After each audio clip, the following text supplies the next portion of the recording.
Republican senators are worried that populism among the Republican electorate will hurt their chances of taking over the Senate and the executive branch in the 2024 elections.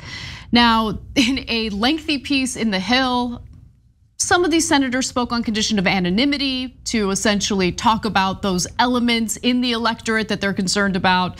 Lisa Murkowski was really the only Republican senator who spoke and didn't have a problem with the publication printing her name. But let's talk about what they're worried about here. So GOP senators, according to The Hill, are saying they're being increasingly confronted by constituents who buy into discredited conspiracy theories, such as the claim that Democrats stole the 2020 presidential election, or that federal agents incited the January 6th, 2021 attack on the US Capitol. One anonymous Republican senator told The Hill, quote, "There are an astonishing number of people in my state who believe the election was stolen." So I'm gonna pause right here and just note that as the election lies were being spewed over and over and over again by Donald Trump, by his supporters in Congress, I didn't hear any of these Republican senators say a word. They didn't speak out against it. They either remained quiet or they engaged in the lie themselves. So the anonymous senators who are giving these statements to The Hill really have themselves to blame for this. They did nothing to dispel the lies that were being told at the time. Growing distrust with government institutions, from the FBI, CIA, and Department of Justice to the Centers of Disease Control and Prevention, all of that stuff is what these Republican senators are concerned about, that their voters no longer trust in and believe in these institutions. Yeah, look, they're the ones that destroyed the institutions in the first place, and so there's a lot of ironies abound here. But apparently, Dr. Frankenstein is beginning to realize the monster is afoot. And so, but they still don't fully realize it. You read all their quotes and they think it's a passing fad, but they're concerned about the passing fad. Dude, it ain't a passing fad. You sent all of your normal corporate stooges, DeSantis and Asa Hutchinson and Nikki Haley and Tim Scott after Trump. How they doing? Oh, right, they're losing by like 30 to 60 points. And it isn't just about Trump. No, populism is real. And it's definitely taken over the Republican Party. These guys have no idea what's going on. And you know why, guys? Because everybody lives in bubbles. And in Washington, they have the bubble that, oh, Americans love corporate politicians. They love it when we take millions in bribes and then do exactly what our corporate donors want. They love that. And we're gonna go back to that. This populism is a fad. No, it's not. They're coming for you too. In fact, they're gonna come for you first.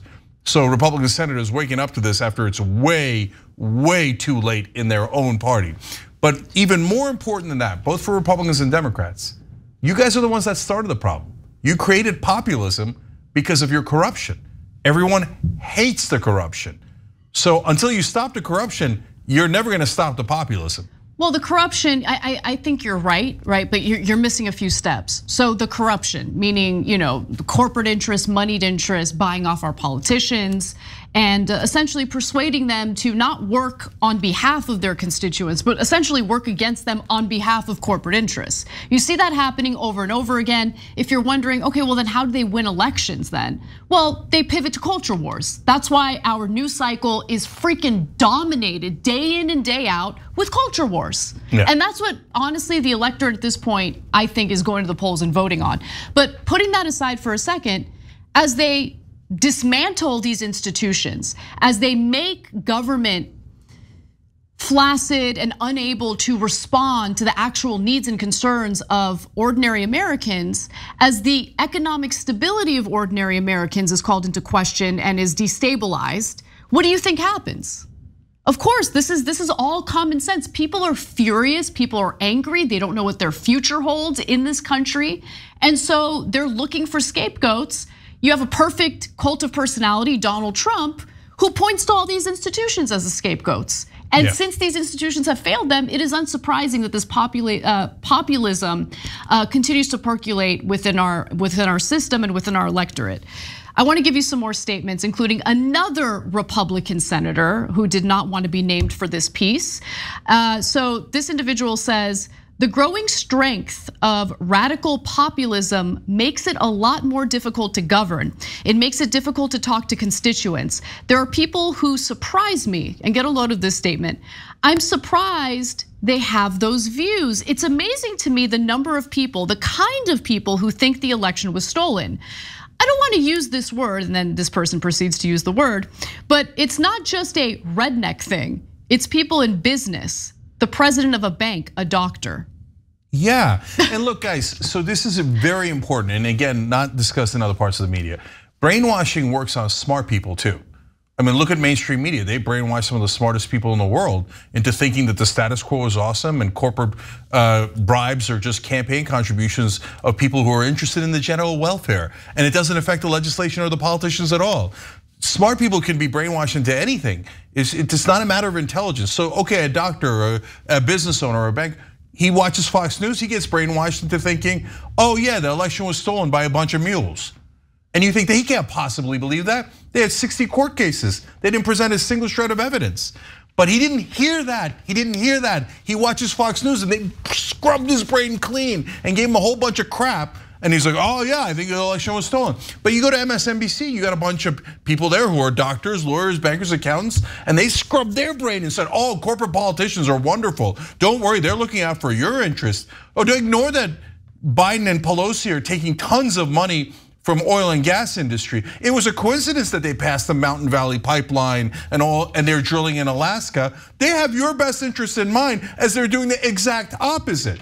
And they convinced a whole bunch of smart people that, yeah, oh yeah, these guys are, but at the end of the day, as Anna pointed out, the populism is bubbling up and people are frustrated. They're not even quite sure what's causing the problem. That's what's causing the conspiracy theories on the right, yes, right? Yep. But they know that there's a problem. And no matter how much media lies to them, they're not going to be convinced that there isn't a problem. And they're right about that. Now there is a difference between populists on the right versus populists on the left. And the populists on the left virtually have zero power, right? So the Democratic Party isn't as concerned with them. Yes, whereas totally in right. the case of the Republican Party, it's very different because right-wing populists absolutely do have an impact on the outcome of elections. And I think we saw a little bit of that during the midterm elections, right? So you have Donald Trump endorsing Trump-like candidates for various congressional seats, for Senate seats. And those individuals handily won the primaries, right? Because Republican voters love them, they love the Trump brand.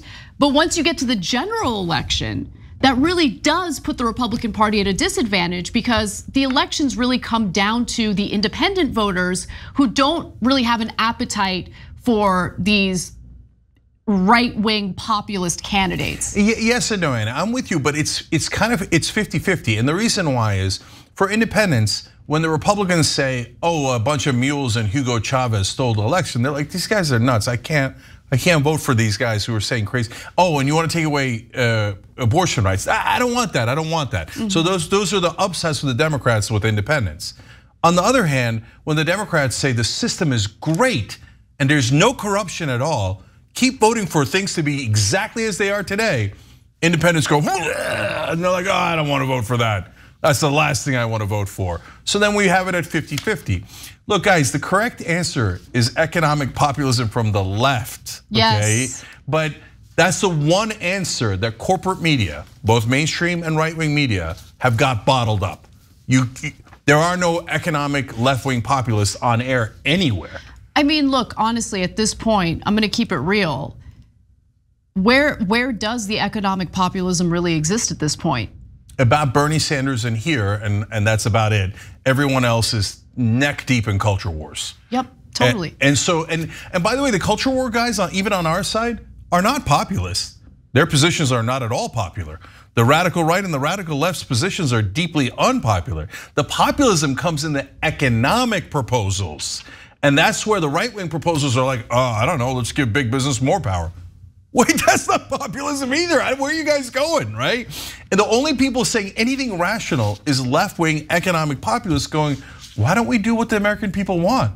They want a higher minimum wage. They want the public option. They want to end gerrymandering. All these are super clear. Why don't we just do that?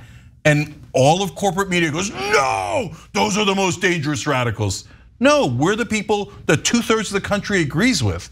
But look, guys, I'll give this is an ironic credit to the Republican voters. I think that they got to the right place first. Corruption is real and it's rampant, and there's something deeply wrong with our political system. The Democratic voters are still listening to mainstream media go, now not only half of them. Half of the Democratic voters totally get it. The other half are totally brainwashed by mainstream media into thinking there's nothing wrong, right? The problem is Republican voters got there so quick, then they took a wrong turn. They're like, oh, well, there's something very wrong. So I think the answer is Trump, who would like to get rid of Congress authority, new unitary executive authority, cancel elections. No. But remember, Trump, look, as much as I can't stand the guy, he has some level of intuition that worked in his favor in 2016. I know what it is. Drain the swamp resonated with Republican voters. What do you think drain the swamp means? Obviously, he didn't do that. Obviously, even prior to running, he was part of the swamp in the first place. So guys, but drain the swamp resonated for a reason. That's the point I'm trying to make. 100% right, Diana. There's two major giant advantages that Trump has. Is he actually in favor of draining the swamp? Hell no. I wrote in my upcoming book, Justice is Coming, all the legendary bribes that Trump took. I mean, it'll make Biden blush, all the bribes that Trump took. But he was savvy enough to say, drain the swamp, because he knows the country hates corruption. Right. And he accidentally seems authentic because he doesn't use a teleprompter. Most of the time he goes and does those crazy speeches where he's like, wind causes cancer, the stealth fighter is invisible to the naked eye. And we're all like making fun of it, haha, that's not true. He's not saying things that make sense. But the message that people are seeing is, oh, that guy's not fake. All the other politicians are fake. And they go read the prompter and they're like, and I will tell you this, that what you need to do is do tax cuts for the rich, right? And they all look fake and you go, well, those are phonies. And Trump looks real. He looks real and he's saying end corruption. No wonder he won in 2016. You know how many people in Washington understand that concept? Zero. There's not a single person in national media covering politics that understands that simple concept. Thanks for watching The Young Turks, really appreciate it. Another way to show support is through YouTube memberships. You'll get to interact with us more. There's live chat emojis, badges. You've got emojis of me, Anna, John, JR, so those are super fun. But you also get playback of our exclusive member-only shows and specials right after they air. So all of that, all you gotta do is click that join button right underneath the video. Thank you.